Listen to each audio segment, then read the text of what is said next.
ছোট্টবেলায় আমি অনেক ধনী ছিলাম। হালকা বৃষ্টির জমে থাকা জলে আমারও ৩-৪টে নৌকা জাহাজ জলে ভেসে বেড়াতো। কাগজের হলে কি হবে, আকাশে আমারও বিমান উড়ে বেড়াতো। ছোটখাটো দূরত্বগুলো কাগজের প্লেনে যাত্রা করতাম। প্রাসাদ, অট্টালিকা আমিও বানিয়েছিলাম। হয়তো সেগুলো মাটি বা পাটকাঠি দিয়ে তৈরি ছিল, কিন্তু একেবারেই আমার ছিল। ব্যবসা আমারও ছিল।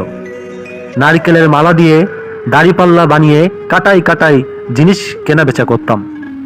তখন আমি বিজ্ঞানী ছিলাম। ফেলে দেওয়া পুরনো ইঞ্জেকশনের সিলিংসের জল ভরে বিভিন্ন গাছের শাখা প্রশাখায় ইঞ্জেকশন দিয়ে পরীক্ষা নিরীক্ষা করতাম। এখন আর কোথায় পাবো সেই বড়লোকি চাল? শৈশবটাকে বড্ড বেহিসাবি খরচ করে ফেলছিলাম। তাই আজ খুবই খুবই বড় গরিব আমি।